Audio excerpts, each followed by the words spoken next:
আসসালামু আলাইকুম। Hi friends, আমি ফাইজুল আবারও আপনাদের সামনে নতুন একটা বিষয় নিয়ে। আজকের বিষয়টা একটু 18+ টাইপ। অবশ্যই জানা দরকার আমাদের। আমাদের অভিজ্ঞতা বলি, ভিডিও দেওয়ার পরে যে ফিডব্যাকগুলো আসে, বেশিরভাগ মানুষ জানতে চায় যৌন রোগ নিয়ে, যৌন সমস্যা নিয়ে। এ বিষয়ে অনেকের ধারণা নেই আসলে। আমরা চিন্তা করেছি সেক্স এডুকেশন সম্পর্কে ধারাবাহিকভাবে আলোচনা করব, ছোট ছোট ছোট ছোট করে পর্ব বাই পর্ব আমাদের ধারাবাহিক আলোচনা থাকবে সেক্স এডুকেশন নিয়ে। এক এক পর্বে এক একটা বিষয় নিয়ে ছোট ছোট করে আমরা আলোচনা করব। আজকের বিষয়টা হচ্ছে রোগ নিয়ে, সমস্যা নিয়ে। সাধারণত আমাদের যে এই সেক্স রিলেটেড, যৌন রিলেটেড যে বিষয়টা, দুই ধরনের। আমি এত মেডিকেল জটিল মেকানিজমে যাব না, আপনাদের বোঝার সহজ করে যাতে আপনারা বুঝতে পারেন। আমার ভিডিও সাধারণ মানুষদের জন্য, এটা ডাক্তারদের জন্য লেকচার না, এটা আমি ক্লাসে পড়াচ্ছি না। এই জন্যই খুব সহজ করে বলছি যাতে আপনাদের বুঝতে সহজ হয়। দুই ভাগে আমরা ভাগ করতে পারি সেক্স যে বিষয়টাকে, যে আমাদের রোগ হয়, সমস্যা হয়, প্রবলেম হয়, আমরা যে সাফার করি, রোগে ভুগি। এর ভিতর একটা হচ্ছে যৌন রোগ, একটা হচ্ছে যৌন সমস্যা। একটা কি রোগ, একটা হচ্ছে সমস্যা। যৌন রোগটা কি? যৌন রোগটা হচ্ছে যে রোগ সেক্সুয়াল ইন্টারকোর্সের মাধ্যমে উইদাউট প্রোটেকশন, কোনো কন্ডম ছাড়া, কোনো প্রোটেকশন ছাড়া সেক্সুয়াল ইন্টারকোর্সের মাধ্যমে এক দেহ থেকে আর এক দেহে ছড়ায়, যৌন রোগ। একটু সহজ করে বলি আর কি। আমরা প্রথম ক্লাসিফিকেশনটা দুই ভাগে করলাম। এর প্রথমটা হচ্ছে যৌন রোগ। তো যেটা সেক্সুয়াল ইন্টারকোর্সের মাধ্যমে, আপনি ভালো মানুষ, কন্ডম ছাড়া আপনি অন্য একজনের সাথে সেক্সুয়াল রিলেশন করলেন, ইন্টারকোর্সটা করলেন, করার পরে আপনার মধ্যে যে রোগ হবে এটা হচ্ছে যৌন রোগ, ভেনারেল ডিজিজ বলা হয়। আপনারা দেখবেন যে বিভিন্ন বিশেষজ্ঞ থাকে বিভিন্ন রোগের উপর, চর্ম ও যৌন রোগ বিশেষজ্ঞ যারা, তারা এই রোগ নিয়ে কাজ করে। ঠিক আছে, রোগ নিয়ে, সমস্যা নিয়ে না। সমস্যা নিয়ে না কেন এটা আমি বলতেছি, যেহেতু দুইটা ভাগে ভাগ করলাম। তো কি কি রোগ হতে পারে? সাধারণত আমরা কমন জানি, গনোরিয়া, সিফিলিস, এইডস, এগুলো আমরা জানি। টোটাল কথা হচ্ছে, তারপরে কারো আছে হেপাটাইটিস, যেটা হেপাটাইটিস বি হয় কারো কারো সেক্সুয়াল ইন্টারকোর্সের মধ্যে। এই জাতীয় রোগগুলো এরকম হয়। হেপাটাইটিসটা আবার হেপাটোবিলিয়ারি সিস্টেমের রোগ, ওটা ভিন্ন জিনিস। হ্যাঁ, যাদের এই সিফিলিস, গনোরিয়া, চর্মরোগ এসব।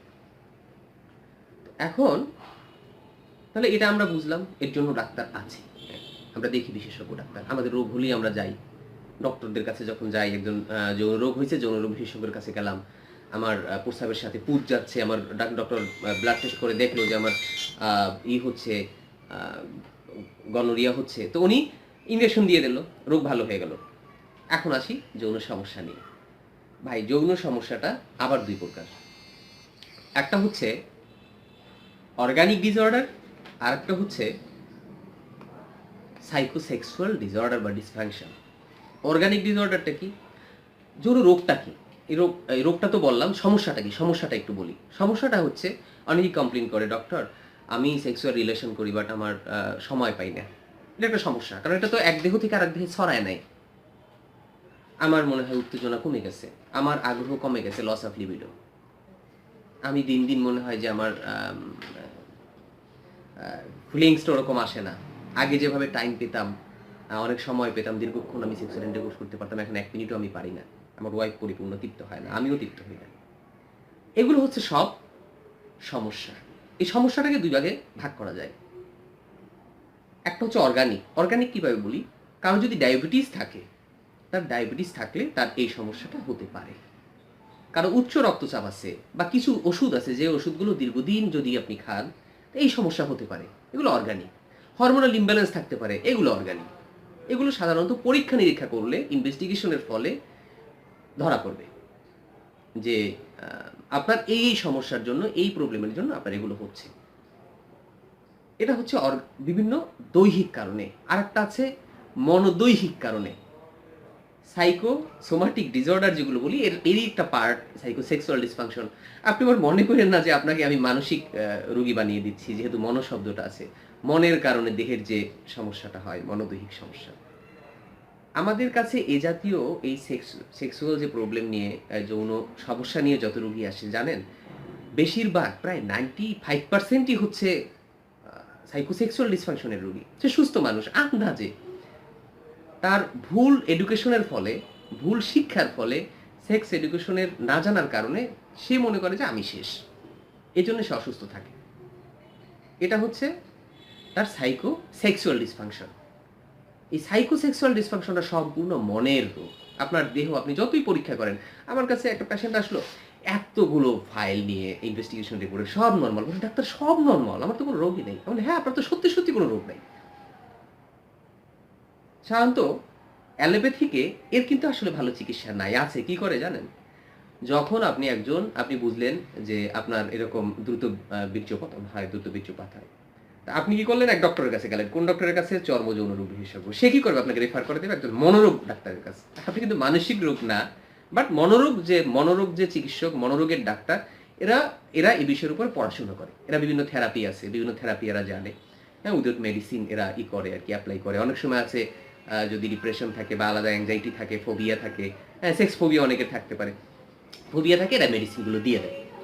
তো এরকমভাবে রোগী ভালো হয়। আমরা তো বুঝতে পারলাম আসলে যে আমার ডাক্তারের কাছে যেতে হবে। মোটামুটি বেসিক ধারণাটা হয়েছে। আমি এই কথাগুলো এই কারণে বললাম যে সাধারণ অবস্থায় একজন অভিজ্ঞ ডাক্তার বুঝতে পারবে ভাই আপনার এটা অর্গানিক প্রবলেম না সাইকোসোমাটিক ডিসঅর্ডার বা সাইকোসেক্সুয়াল ডিসফাংশন। এটা ডক্টর বুঝতে পারবে। ওভাবে ডায়াগনোসিস করতে পারবে। অনেক যৌন রোগ আছে, যৌন সমস্যা আছে যেগুলো কোনো মেডিসিন ছাড়া ভালো করা যায়। এটা নিয়ে যে গবেষণা করছে ডাক্তার মাস্টার অ্যান্ড জনসন, ওনারা গবেষণা করছে। এ নিয়ে বিভিন্ন থেরাপি আছে, বিভিন্ন মনোবিজ্ঞানীরা বিভিন্ন থেরাপি তৈরি করে দিছে। কোনো মেডিসিনই লাগে না। অনেক ক্ষেত্রে ডাক্তার কনফিডেন্স বাড়ানোর জন্য ওষুধ দিয়ে দেয়। আমরা কি করব? আমরা অবশ্যই অভিজ্ঞ ডাক্তারের কাছে যাব। না হয় ভুল চিকিৎসা হবে ভাই। আপনার সমস্যা এক জায়গায়, সমস্যা সাইকোসেক্সুয়াল, মনোদৈহিক সমস্যা, আর আপনাকে এমন মেডিসিন দিল যে মেডিসিনের কারণে আপনার প্রচুর সাইড এফেক্ট হয়ে গেল। তখন কি হবে? অকেজো হয়ে যাবে। আমরা সামনে এ বিষয়ে বিস্তারিত আলোচনা করব। আসলে আমি চাচ্ছি ভিডিওগুলো খুব ছোট ছোট রাখার জন্য, সবাই দেখতে পারেন। পর্ব পর্ব করে আমরা দেব। সামনে আমরা থেরাপিগুলো নিয়ে আলোচনা করব, কি কি থেরাপি ইউজ করা যায়, কিভাবে আমরা চিকিৎসা করতে পারি, এটা আমরা আলোচনা করব। আর একটা ভিডিও দেব কি কি খাবার আমরা খেতে পারি, কি কি খাবার খেলে আমরা ভালো থাকব। অনেক ধন্যবাদ যারা আমাদের সাথে ছিলেন এতক্ষণ, ভিডিও দেখছেন কষ্ট করে। সাবস্ক্রাইব করুন যারা সাবস্ক্রাইব করেন নাই। আর আমরা চেষ্টা করি সঠিক তথ্য দেওয়ার জন্য। আল্লাহ হাফেজ।